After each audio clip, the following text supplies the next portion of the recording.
Nobody warned Lydia that the moment everything changes doesn't announce itself. It doesn't come with a storm or a slammed door. It comes quietly, over a white tablecloth and crystal glasses, with her husband leaning toward another woman and saying things in Mandarin he had absolutely no business saying. Lydia Chen Whitmore, 31 years old, daughter of a Taiwanese immigrant mother who taught her Mandarin before she could read English, sat at that dinner table in the Fairmont Ballroom in downtown Toronto and kept her face completely still. She had been doing that a lot lately, keeping still. She reached for her water glass, took a slow sip, and listened. 4 years earlier, she had met Royce Whitmore at a conference in Vancouver. He was older by 9 years, confident in the way that men who have never been told no tend to be confident. Shoulders back, voice easy, the kind of laugh that expected a room to turn toward it. She was there representing her firm's sustainability division. He was there because his company, Whitmore Capital, was one of the event's principal sponsors. He had introduced himself by saying he'd noticed her presentation. She had said, "I doubt that." He had laughed, genuinely, not the performative version, and said, "You're right, I didn't see it, but I'd like to hear you give it again." She did not give it again, but she did have dinner with him, and then coffee the next morning. And then, over the following 18 months, she fell in love with him in the incremental, unsexy way that real love usually works. Slowly, and then all at once, and then you're standing in a registry office in Yorkville, signing documents that legally bind you to another person's future. Her mother, Mei Ling, had flown in from Mississauga for the ceremony. She had squeezed Lydia's hand afterward and said, in Mandarin, "He has good posture, that's something." It was not exactly a glowing endorsement. But her mother had always been reserved about Royce. Lydia had assumed it was the usual friction. Immigrant mother, Canadian-born daughter, white son-in-law, all the cultural architecture that takes time to settle. She had not considered the possibility that her mother simply saw something she didn't. That was the first mistake. The second mistake was assuming that because Royce was generous, he was loyal. He was generous. That much was real. He paid for her mother's dental work when the insurance gap made it impossible. He remembered every birthday in her extended family, had standing instructions with a flower shop in Scarborough to deliver to her aunt every year on September 3rd. He cooked on Sundays, badly, enthusiastically, with flour on his shirt, and he never once made Lydia feel like her career was secondary to his. Those things were real. She would remind herself of that later, when the anger made it tempting to rewrite the whole story. The good parts were real. They had just stopped being enough for him somewhere around the second year of marriage, and he had never told her. Instead, he had told Vivienne Lau. Vivienne was 34, the head of investor relations at a tech firm called Altera that was preparing for a major IPO. She and Royce had been working together for almost a year before Lydia had any reason to form an opinion about her. When she first heard the name, she thought nothing of it. Business contact. The world was full of them. But Royce had begun mentioning her with a specific kind of casualness. The kind that is not actually casual at all but practiced. Vivienne thinks the Q3 projections are conservative. Vivienne was at that same conference last spring, funnily enough. Little drops of a name, scattered across weeks, that someone was clearly meant to absorb as unremarkable. Lydia absorbed them. She also began to notice other things. The way he angled his phone when he set it down on the kitchen counter.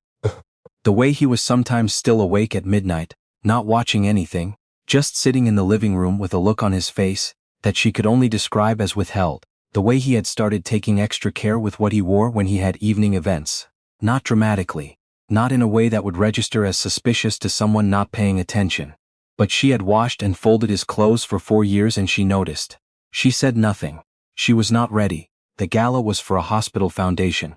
The kind of event Royce attended 3 or 4 times a year. High-ticket tables. People who give money in exchange for being in the same room as other people who give money. Lydia had worn a dark green dress. She had done her own hair. Vivienne was seated 2 tables away. Lydia had seen her before once, at a Whitmore Capital event, briefly, across a lobby. But this was close enough to make an assessment. Vivienne was striking in the particular way of people who have learned to manage their appearance like a professional skill. Polished. Composed. The kind of woman who enters a room already knowing who in it is worth speaking to. She and Royce exchanged the greeting of people who see each other often and are performing the distance of people who do not. Lydia watched it happen from 6 feet away and registered every beat of it. Dinner service began. The table conversation moved through the usual channels. The foundation's work, property values, a debate about whether the Leafs had any realistic hope this season. Royce was engaged and funny and present, the version of himself that had once made Lydia think she had found someone exceptional. Then, halfway through the main course, Vivienne leaned across the space between their tables to say something to the man beside Royce. There was a small negotiation of seating, and somehow, naturally, without any visible choreography, Vivienne ended up one chair closer, just past Royce's shoulder. The conversation shifted into Mandarin, not dramatically, not loudly. Just between the two of them, low and easy, in the gap between the music and the table noise, the way people speak a shared language when they want a private channel in a public room. He said, "She doesn't understand a word of this, does she?" It was not a question. His voice was light, almost amused. Vivienne smiled and said, "I think she took French in school. Very Canadian of her." Royce said, "After the IPO locks in, I want to take you somewhere properly. Not these half measures." He meant the hotel meetings. Lydia understood immediately. The things that were already happening. 3 years is a long time to be careful. Lydia took a bite of her salmon. 3 years. She had been married for 4. Vivienne said something about timing, about waiting until the Altera deal was closed so that nothing looked irregular. She was careful, even in this, structuring the affair around the professional risk, protecting the investment before the personal. Royce said, "You always think about the timeline." Vivienne said, "One of us has to." Lydia set down her fork. She picked up her wine glass. She turned slightly toward the man on her left, and asked him something about the Foundation's pediatric program. Because she needed to not be looking at her husband's face when he replied to that. She had good Mandarin. Her mother had made sure of it. She had grown up watching Taiwanese dramas with her grandmother in the summers, had taken a semester abroad in Taipei during university, had kept it current through habit and stubbornness, and the specific loyalty of someone who did not want to lose a language that connected her to her history. Royce had never asked. That was the thing she kept returning to. In 4 years he had never once asked what languages she spoke. She had assumed it hadn't come up. She now understood it was because he hadn't been curious about the answer. He had married her without thinking to wonder who she was. She did not confront him that night. She went home, and she helped him out of his jacket, and she made tea, and she listened to him debrief the evening in the way he always did. Who had been there? Who had said what? The Foundation's fundraising numbers, the usual things. He did not mention Vivienne. She went to bed. She lay in the dark for a long time thinking about the word careful, and what it meant that they had been careful for 3 years, and what it meant that she had noticed nothing until they stopped being careful enough. In the morning she called her mother. She did not tell Mei Ling everything. She said she had some questions about Taiwanese inheritance law, which was partly true in an oblique way, and her mother talked for 20 minutes about property rights and documentation, and the importance of having everything written down. When they hung up, her mother said, in Mandarin, "You always were the careful one." Lydia thought, not careful enough. Then she thought, starting now, she had kept her own last name professionally. Lydia Chen's, the way she had always been. Chen Whitmore on the legal documents, Chen in the office, Chen the way her mother called her, Chen the way her university friends still texted her. She had a network that was hers, independent of Royce. A career at an environmental consulting firm that she had built before him and continued building during. She was not the wife who had dissolved into the marriage. This was important. She started with what she knew. 3 years, hotel meetings, implied. A planned trip after the Altera IPO. The IPO was 6 to 8 months out, from what Royce had mentioned at home.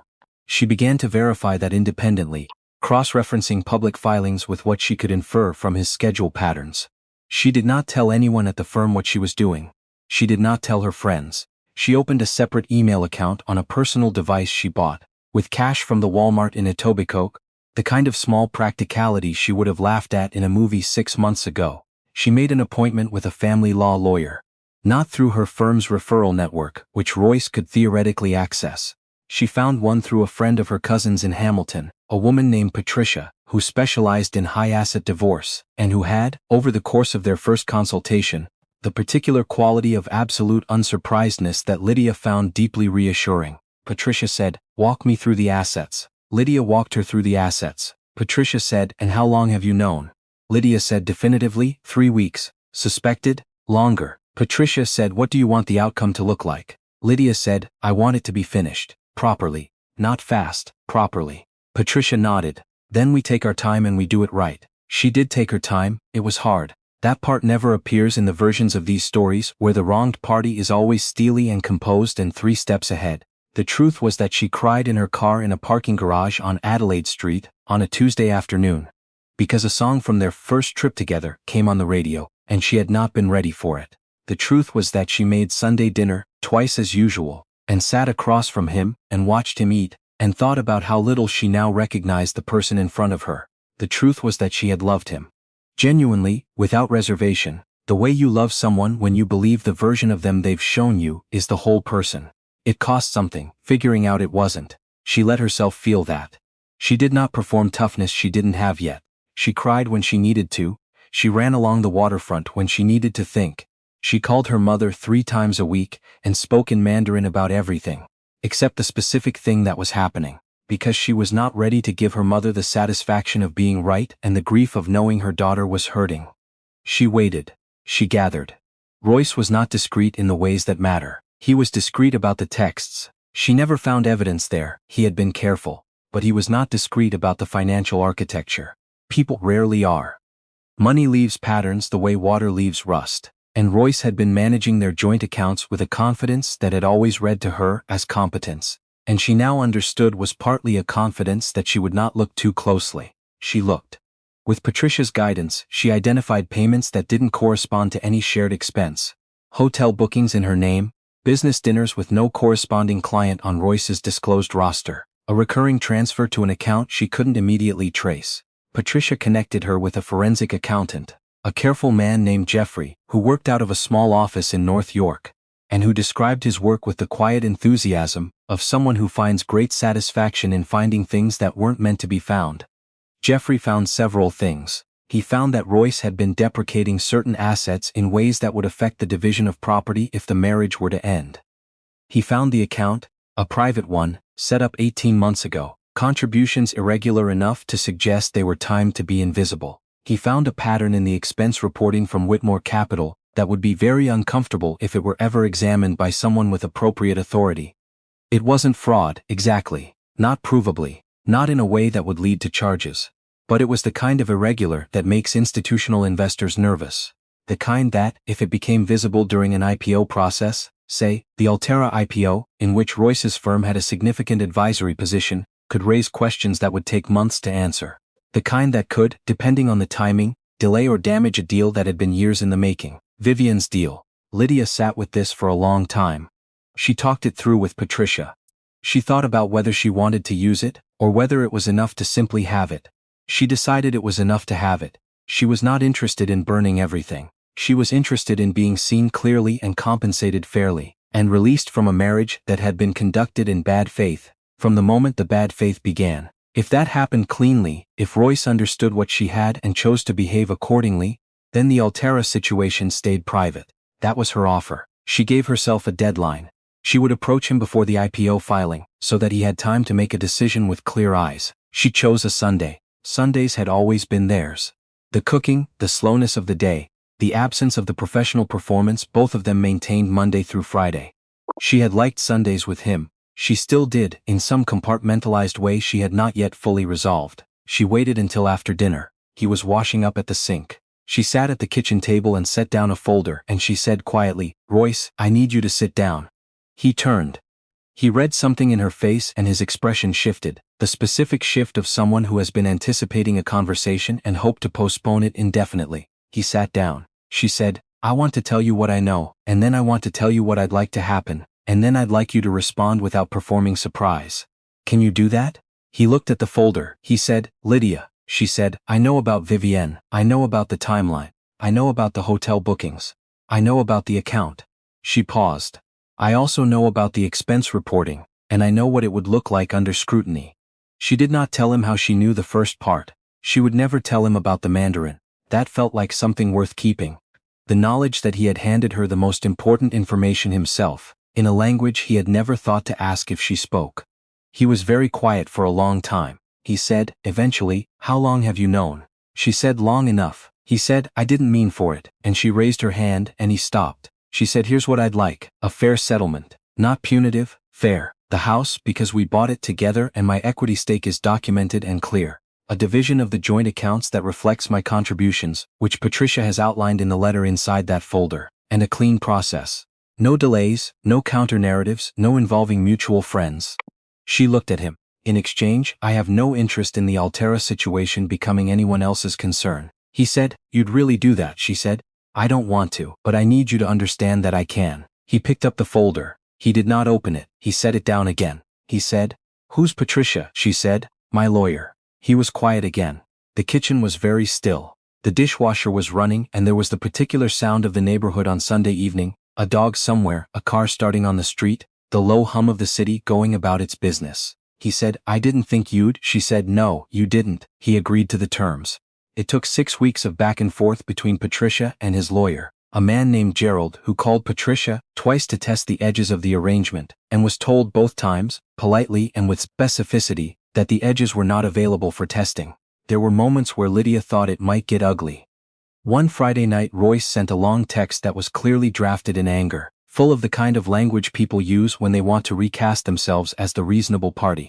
She read it, forwarded it to Patricia, and did not reply. She was living in a furnished rental in the annex by then. She had packed a bag and left the house 2 weeks after the Sunday conversation, because she had no interest in performing domesticity in a shared space, while lawyers negotiated the end of what that space had represented. She had found the rental in a day, paid 3 months up front, and set it up with the minimum required to feel like a human person. A good mattress, her books, the kitchen things she cared about.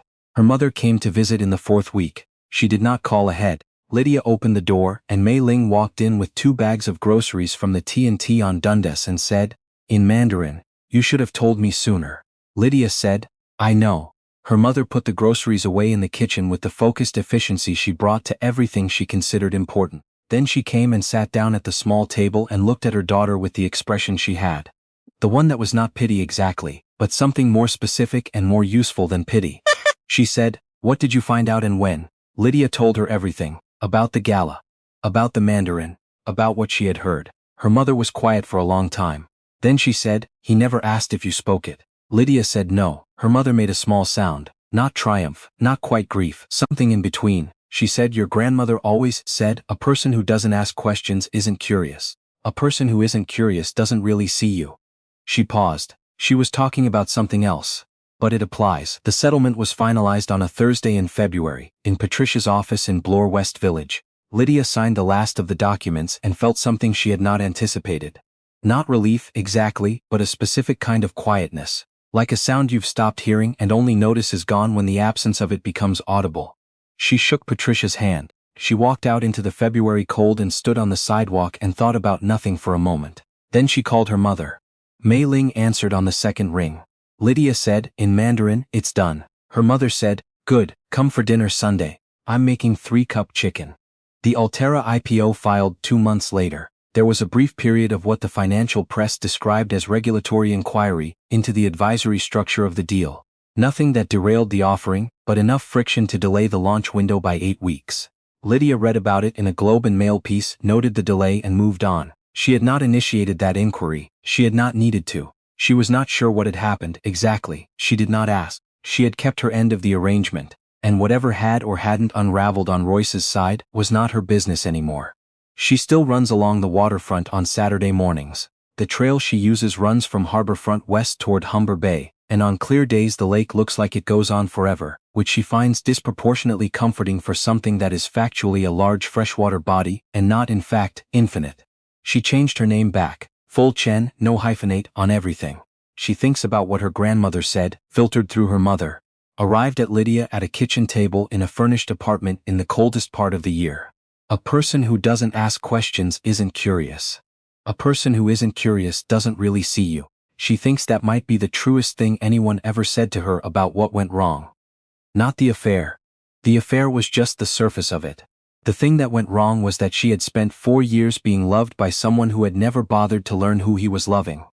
He never asked about the Mandarin. He never asked about a lot of things.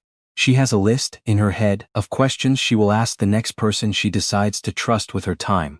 They are very simple questions. Where did you grow up? What did your mother teach you? What language do you go quiet in when you're overwhelmed? Things you can only know if you bother to ask. She plans to bother.